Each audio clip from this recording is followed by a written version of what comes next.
He looked like every other man the city had forgotten. Matted gray hair tucked beneath a frayed knit cap, torn sleeves hanging loose at the elbows. A canvas bag hugged close to his chest, patched up with duct tape and prayers. He didn't beg. He didn't bother anyone. He just sat there, cross-legged on the icy pavement outside Millstone Police Department, as the sun struggled to rise through a veil of smog and silence. No cardboard sign, no muttered curses, just a man watching, waiting. Most people didn't even notice him. Those who did looked the other way. Because in towns like Millstone, people learn to look through the suffering, not at it. They assume. They judge. They walk faster. That's exactly what Officer Brad Keller did when he stepped out that morning with coffee in one hand and a chip on his shoulder. He saw a black man in rags staring too long at the front entrance, and in his mind, that alone was a threat.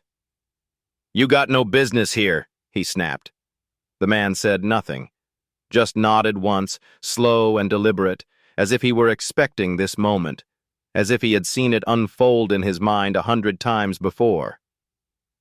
"I said move," Keller barked again, louder now, attracting the attention of passing officers and the precinct's front desk clerk who peered through the glass. The man finally stood, not in protest, but with a strange calm, still hugging his bag, still silent. And that's when Keller grabbed him, pinned him to the hood of the patrol car, twisted his arms behind his back and locked the cuffs with theatrical precision. "Public disturbance," he muttered, as if rehearsing for the report. A teenage girl across the street pulled out her phone. "He didn't do anything," she whispered into the lens. The man met her eyes for half a second. He didn't ask for help. He didn't plead. Just nodded again. He was shoved into the back of the cruiser as snow began to fall. Quiet, slow, like a funeral. No one knew his name. Not yet. But inside that crumpled bag were pages of handwritten notes. Patterns, timetables, photographs. It wasn't trash, it wasn't survival gear. It was evidence. And Samuel Rivers wasn't homeless. He was a federal agent sent to investigate the very officers now locking him up. This wasn't a mistake, it was a test, and they failed. In a system that prides itself on criminal justice, what happens when the ones sworn to protect are the ones being watched? What if the man everyone ignored was the only one paying attention? This is the story of how an entire police department got exposed, not by a badge, not by a press conference, but by a quiet man with a mission, a memory like steel, and a wire stitched inside his cap. And what he uncovered changed everything. Millstone wasn't the kind of town that made headlines, unless it involved a high school football win or the occasional 4th of July parade. Nestled in the deep South, it wore its quietness like a badge of honor. People said it was safe, traditional, all-American. But for anyone who wasn't white, wealthy, or well-connected, Millstone was a powder keg disguised as a postcard. The local police department sat like a crown jewel in the middle of downtown, gleaming glass windows, polished squad cars, and officers who seemed more like small-town celebrities than civil servants. But beneath the surface, something rancid was festering. For years, the Millstone Police Department had operated with unchecked authority. Officers with thin tempers and thick egos, reports that vanished, arrests that didn't match the paperwork, traffic stops that turned aggressive for no reason, and yet, complaints rarely made it past the front desk. The system protected its own.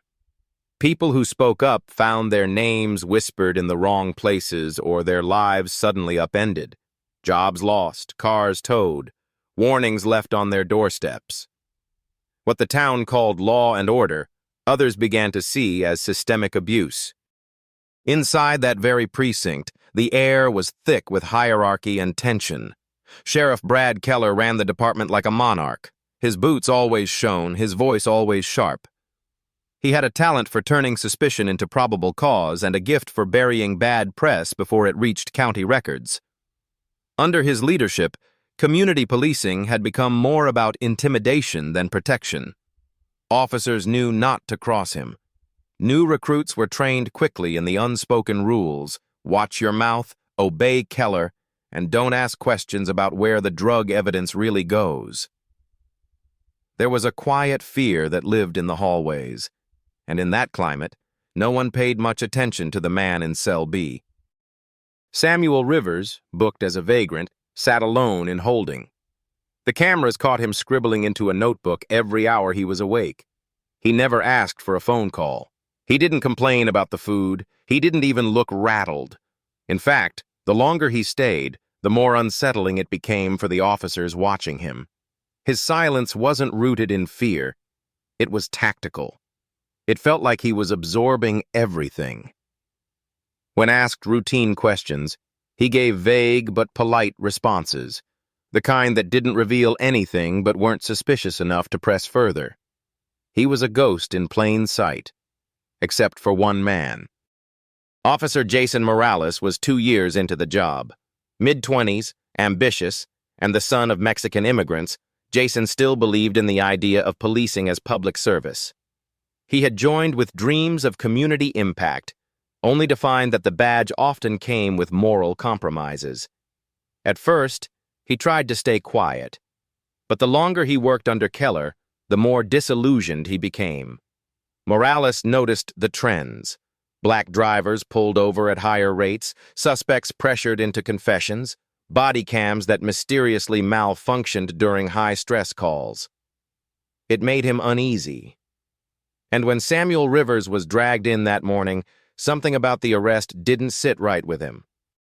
It wasn't just the force used, it was the way Rivers carried himself. Jason reviewed the body cam footage privately. He watched how Rivers moved, how he didn't flinch under pressure. His eyes weren't lost or fearful.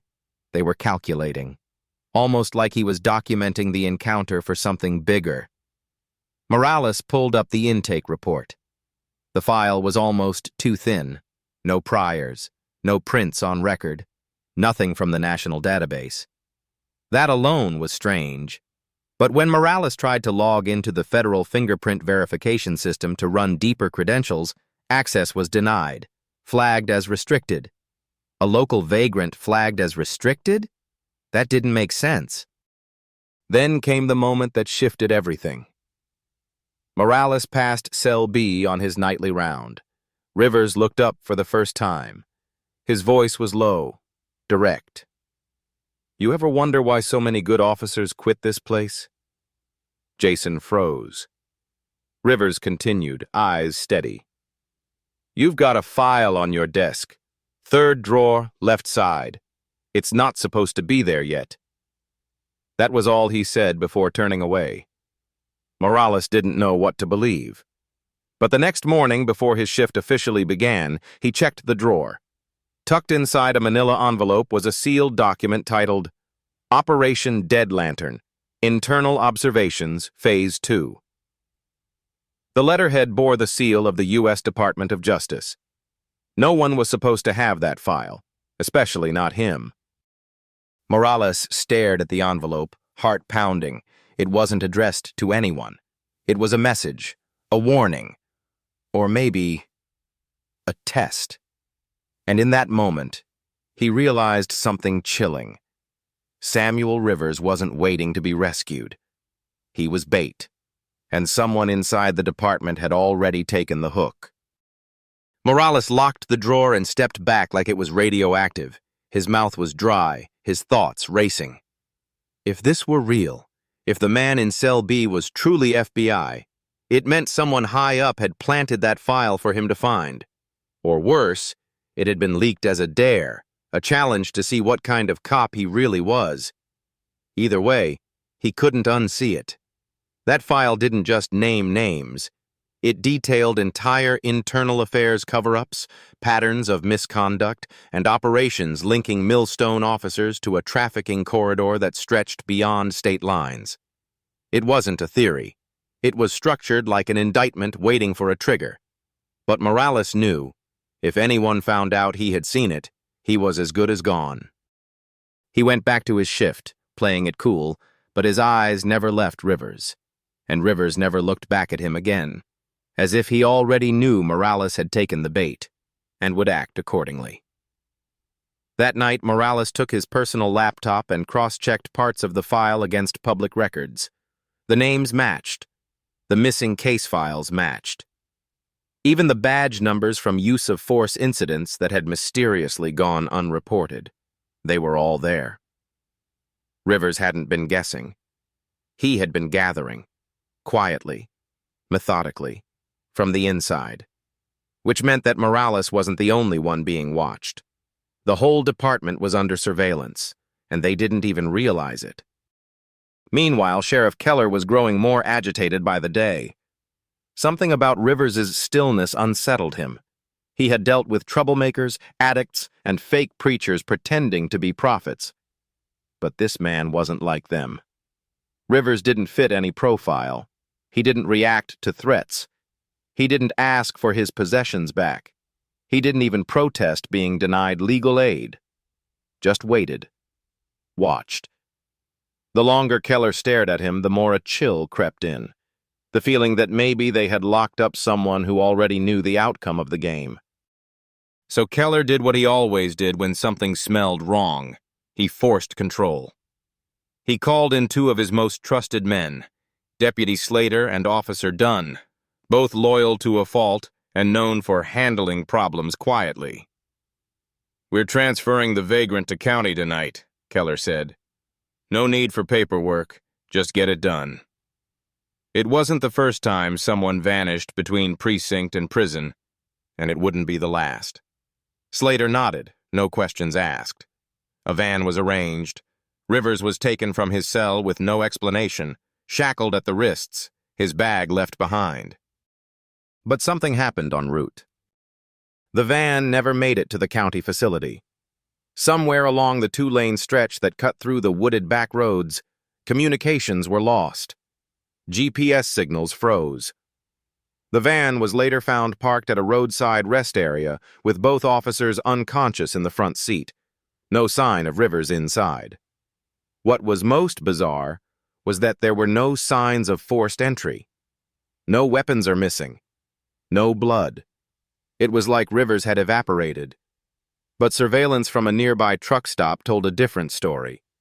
A grainy camera angle showed the side door of the van slide open, and a figure stepped out wearing civilian clothes, face hidden under a hood, walking with perfect composure. Back at Millstone PD, Keller was livid. He called it an ambush, claimed Rivers had help, ordered a manhunt, but something in his tone betrayed panic. Because the truth was, they hadn't just lost a suspect. They had lost control. Morales, watching it all unfold from behind the scenes, knew the clock was ticking. Whatever Rivers had been building, whatever web he had set in motion, it was already past the point of stopping. And then came the SUV. Blacked-out windows. No license plates. It pulled up quietly at the edge of the precinct's parking lot at dawn. Two men in dark suits stepped out. No words, no flash of credentials, just a single sentence. "We're here for Special Agent Rivers." And just like that, the game changed. The moment that the black SUV pulled up outside the precinct, the entire department shifted. Tension became tangible, pressing against the windows and crawling through the fluorescent-lit halls like smoke. Sheriff Keller, standing at his office window, watched the two men in dark suits step out without haste, without fear. He cursed under his breath. They didn't flash badges. They didn't announce themselves with sirens or bark orders, just walked in like they already owned the place. That was the first crack. First flashpoint. The men bypassed the front desk, past the holding cells, and headed directly to the evidence locker. They didn't ask where it was. They already knew. One of them entered the code before the on-duty officer could object. Inside, they pulled a small gray duffel from the top shelf. The tag on it, unclaimed property, subject number 11437. It was Rivers' canvas bag, the one Keller had confiscated. The desk sergeant tried to protest, citing protocol. The taller man simply looked at him and said, "We wrote the protocol." Inside the bag, a recording device embedded into the seams, a flash drive containing time-stamped photos, and a thumb-sized GPS beacon still blinking red. They didn't need to break down the walls. They already had everything they came for. Second flashpoint. Morales watched from the monitors as the agents moved with clinical precision. No fear, no hesitation. But then his screen flickered. Static, then black. The whole system rebooted itself without warning. For a brief second, every terminal in the precinct went dark. When the feed returned, half the security footage from the last 72 hours had been wiped. Morales knew what that meant. Someone high up was cutting the trail. This wasn't just an investigation anymore. It was a purge. Whoever had been helping Rivers inside the department had just been exposed. His stomach twisted, and then he heard the sound of boots rushing past his desk. Keller was storming toward the surveillance room. Keller shoved open the door. "Who gave them access?" he barked. Morales stood frozen. "They didn't ask," he replied honestly. "They didn't have to." Keller's face flushed red, but it wasn't just anger. It was fear, thinly veiled under bluster. "Find out who those men are," he snapped, "and shut this entire system down, now." Morales gave a short nod, but in his mind the pieces were already falling into place. Rivers wasn't missing. He had activated the next phase. Third flashpoint. That evening, a call came through to dispatch. Anonymous tip. A body was found near the old train yard on the edge of town. The caller claimed it was a drug drop gone wrong. Keller took the call himself and brought 2 trusted men with him, Slater and Dunn, the same officers who had lost Rivers. No backup, no radio check-ins. He didn't want anyone else involved, but when they arrived, the yard was empty until they saw the projector. It was old, humming quietly, already playing. Against the rusted metal wall of the train shed, a video loop flickered to life. It showed Keller in his office, handing over a thick envelope to a man wearing cartel tattoos. There was no audio, but the exchange was clear. Cash, maps, schedules. Then, another cut of footage from a squad car's dash cam, supposedly deleted months ago, shows an unlawful search, and the moment drugs were planted in the trunk of a young woman's car. Keller stepped forward, stunned. "Turn that off," he growled. But no one moved, because from behind the shadows a voice spoke. Calm, icy, unmistakable. "It's too late for that, Sheriff." Samuel Rivers stepped into view, clean-shaven, wearing a black field jacket, a federal badge clipped to his chest, not flashed, but worn. Behind him, the 2 agents from earlier raised their phones. "This is live," one of them said. "Every second of it is streaming to a federal server. Interference would be obstruction." Keller reached for his weapon. Slater hesitated. Dunn's hand froze halfway to his belt. They weren't ready for this. Not for a man who had let himself be arrested. Not for an agent who had used the entire department as a stage. Keller's hand hovered near his holster, sweat glistening beneath the brim of his hat, his jaw locked with fury. "You set this up," he growled, stepping toward Rivers. "You lured us here like a damn trap." Rivers didn't blink. He didn't raise his voice. "You walked in all on your own, Sheriff. All I did was hold up the mirror." The floodlight from a nearby pole snapped on, bathing the train yard in harsh white. Slater and Dunn looked around, realizing they weren't alone. From the tree line, the low hum of black SUVs idling filled the air, faint but unmistakable. 1, 2, then 3. Tactical agents emerged from the shadows with weapons lowered but ready, silently positioning themselves in a coordinated arc. The message was clear. The sheriff had no power here anymore. Keller knew it too, but desperation makes men reckless. "You think you'll walk out of here a hero?" he spat. "You lied. You infiltrated my house. You got men killed." "No," Rivers cut in sharply, for the first time letting steel into his voice. "You did. You sold your badge to the highest bidder. You built your career on fear and silence. You buried evidence, ruined lives, and turned a blind eye when your officers brutalized people who couldn't fight back. And you were so arrogant, you thought no one would notice a little town like Millstone. He took a step closer. But I noticed, and now, so does Washington. Morales, watching from the precinct via a live tap from one of the tactical agent's body cams, felt the air leave his lungs. He had suspected the truth. But seeing Rivers standing there in full authority, revealing the depth of the operation, sent chills down his spine. This wasn't a sting. It was an execution of a system built on lies, and Keller had walked right into the crosshairs. Back at the train yard, the sheriff was shaking now, torn between defiance and collapse. He turned toward Slater. "Take him in, now!" But Slater didn't move. His eyes darted to Rivers, then to the agents, then back to Keller. His lips parted, voice barely audible. "He's not resisting, Sheriff. He's federal." It was the first time in his career that Slater disobeyed a direct order, and it showed on Keller's face like a slap. That moment shattered everything. Rivers nodded slowly. "That's it," he said. "The mask is off." He turned toward the agents. "Activate." And in seconds, the flood of justice began. Squad cars back at the station lit up like a Christmas tree. Hard drives were seized, lockers opened, confidential files were taken under warrant. Morales stood frozen as federal marshals swept through, handing over sealed orders signed hours earlier by a federal judge. The department was officially under investigation. Keller was cuffed by his own deputy. He didn't scream. He didn't struggle. He just stared at Rivers like a man watching his kingdom turn to ash. Dunn was next. Then two others who had helped orchestrate false arrests.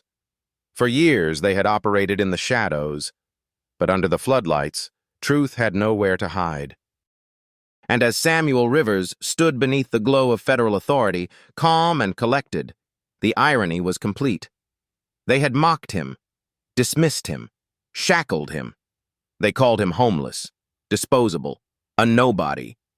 But he was the sharpest blade they never saw coming, a weapon of accountability forged in silence and precision. It wasn't just a takedown, it was a reckoning, and it was only the beginning. As the cuffs tightened around Keller's wrists, something shifted in the air, not relief, not triumph, but a strange, uneasy quiet. Rivers watched him being led away, but his eyes weren't on the man. They were on the pattern. Millstone PD was just one piece of a larger puzzle. This operation, codenamed Dead Lantern, was never about a single sheriff or a small-town scandal. It was about exposing the national pipeline of corruption that ran through local law enforcement like veins under skin. And now that one artery had burst, others were beginning to throb. But the twist? This mission wasn't meant to go public. Not yet. That night, while tactical teams secured evidence and agents conducted interviews, a message arrived at Rivers' encrypted terminal. Untraceable. Blinking red. A breach. Someone had leaked portions of the operation's internal memos, names, strategy outlines, even footage from the train yard standoff to an independent journalist. Within hours, it was everywhere. Social media lit up. Ashsa, Millstone, exposed, trended nationwide. TikTok clips spliced Keller's arrest with sobering voiceovers about accountability and justice reform. YouTube channels that usually reviewed viral videos began breaking down the investigation like it was a Netflix docuseries. News anchors repeated the phrase again and again. An undercover FBI agent posed as homeless to bring down a corrupt police department. And suddenly, what had started as a covert federal operation became a public spectacle. For Rivers, this wasn't part of the plan. Undercover investigations thrive on silence, not spectacle. But the toothpaste was out of the tube. The leak had triggered a wave of civil action. Families who had been silenced in court for years began stepping forward. Victims who once feared retaliation found their voices amplified by a national audience. Old cases reopened. Reporters descended on Millstone like vultures, swarming the courthouse steps, shoving microphones into the faces of officers and survivors alike. The DOJ, under pressure, expedited sweeping reviews of rural departments with similar complaint patterns. But the fallout wasn't all applause. Inside the bureau, Rivers faced backlash. His supervisor, Special Agent Lyle Farnsworth, flew in under the radar. They met in a secure location, far from the public eye. "We had 5 more precincts under surveillance," Farnsworth hissed, face pale with fury. "This leak kills all of it. Now every dirty cop in the country knows we're watching." Rivers didn't flinch. "So we adapt," he said. "We use the attention. We build momentum." Farnsworth leaned in. "That wasn't your call to make." "It wasn't mine to stop either," Rivers replied. "Someone inside Millstone leaked the documents. Someone who saw what we saw and decided the public needed to see it too." Farnsworth's silence said everything. Meanwhile, Morales became the unlikely face of the fallout. The only officer from Millstone PD who had cooperated fully with the FBI, who had never faced a misconduct complaint, and who had publicly condemned the corruption. His quiet integrity turned him into a viral symbol. A clip of him standing in front of the ruined precinct, speaking into a podium, began circulating with the caption, "The badge is only as clean as the man who wears it." Interviews poured in. Civil rights attorneys wanted to work with him. Community organizers asked him to help train a new generation of ethical officers. Even the Bureau reached out, quietly offering him a position in their Office of Civil Rights Compliance. But Morales hesitated, because even as the country cheered for justice, he knew something deeper had cracked open. Trust, once broken, doesn't repair easily. And Millstone wasn't unique. It was just the first domino. Back in town, the citizens were divided. Some felt vindicated. Others felt betrayed. A few still clung to the belief that Rivers had tricked them, that Keller had only done what was necessary. But the facts were unrelenting. Body cam footage, dash cam footage, suppressed affidavits, all released in a methodical drip by DOJ's task force, left little room for doubt. The system had failed. And worse, it had done so in plain sight. Rivers returned to the field in silence. No interviews, no fanfare, just back to work. Because for him, this was never about glory. It was about the long, slow work of dismantling broken institutions, brick by brick, badge by badge. What Millstone didn't realize, even now, was that they weren't the story. They were the beginning of the storm. 3 weeks after the Millstone sting operation went public, the Department of Justice released a preliminary audit confirming what Rivers had spent nearly a year documenting in silence: evidence tampering, use of force violations, planted narcotics, extortion of undocumented residents, and a pattern of racial targeting inconsistent with federal civil rights law.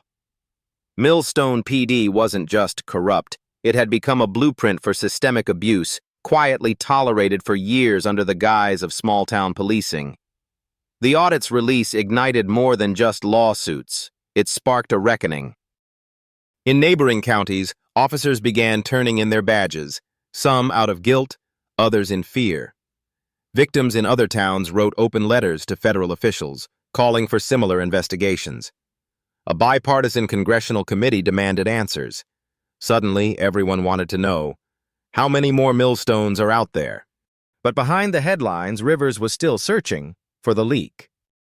Because whoever had released classified parts of Operation Dead Lantern had done so with surgical precision, enough to sway public opinion and trigger reforms, but not enough to compromise the safety of embedded agents in other towns.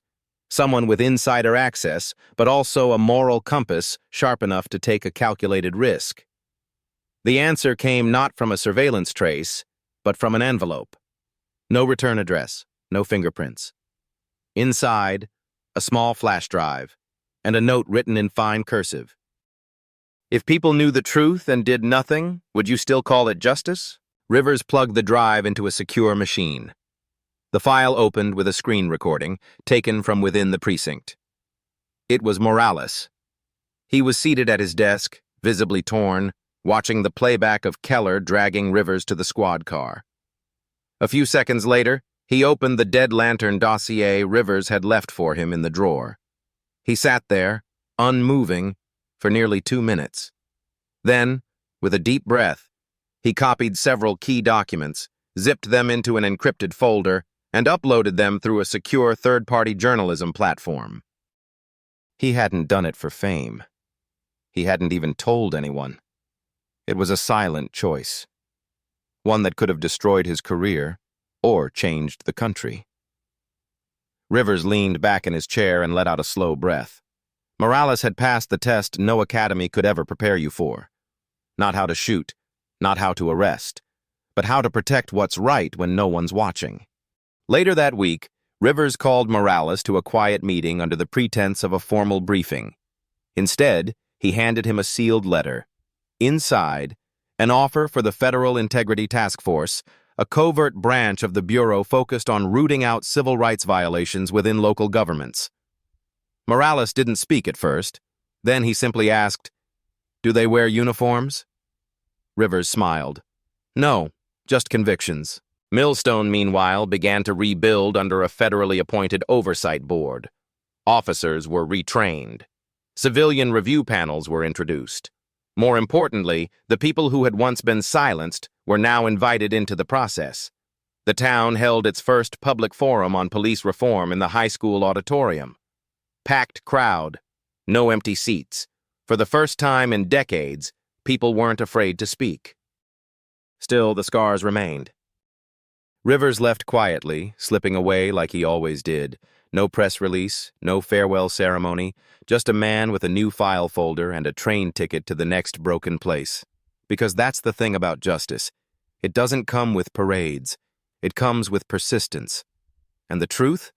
The kind that shatters institutions and forces men to look in the mirror. That kind of truth is never convenient. It's messy. It's dangerous, but it's necessary. And in the end, it was a so-called nobody, a man who slept in alleys and walked invisible among the powerful, who reminded a nation what accountability looks like. In a quiet corner of the city, miles away from Millstone and the noise it left behind, Samuel Rivers sat on a bench beneath a street lamp, watching the world move without him. He was clean-shaven again, dressed plainly, with nothing that marked him as federal, just a leather notebook balanced on his knee and the kind of stillness that only men who've seen too much can carry. Around him, life pulsed on. Teenagers arguing over basketball, a mother rocking her child to sleep, a man in a suit walking too fast for no reason. None of them knew who he was, and that's how he preferred it. Because justice isn't loud. It doesn't wear capes or carry hashtags. Most of the time, it comes quietly, through sacrifice, through patience, through people willing to be overlooked if it means doing what's right. What happened in Millstone wasn't just an FBI sting operation, it was a mirror. A reflection of what happens when we stop looking closely at the institutions we trust, when power becomes routine, when silence becomes policy, and when someone finally dares to break that silence, not for applause, not for revenge, but for repair. Samuel never set out to be a hero. He set out to document the truth, to hold a system accountable from within, to remind this country that the most dangerous threat to freedom isn't chaos. It's unchecked control wrapped in the appearance of order. And he succeeded, not because he carried a gun or flashed a badge at the right moment, but because he understood one simple thing. The system only wins when we stop believing we can change it. And what about Morales? He turned down every interview, every speaking tour, every book deal. He simply packed his bags and moved east, to a new town, a new assignment, and a new mission with the Federal Integrity Task Force. His job wasn't to fix the world overnight, it was to hold the line, to be the kind of officer he wished he had met when he was 10 years old and afraid of police sirens, and maybe, just maybe, to make sure no one like Rivers would ever have to go undercover again. So if you're listening to this and wondering what any of it has to do with you, here it is. Injustice doesn't need your permission to grow. It only needs your inaction. And sometimes, the greatest act of resistance is simply refusing to look away. We tell stories like this on Radio Life Stories not to shock you, but to remind you that real heroes often go unnamed, real change often starts in silence, and real justice, it walks quietly, but leaves footprints that echo forever. If this story moved you, if it made you think, or made you feel something you can't quite explain, subscribe to the channel, share it with someone who still believes in the power of truth. And remember, justice begins the moment someone says, enough.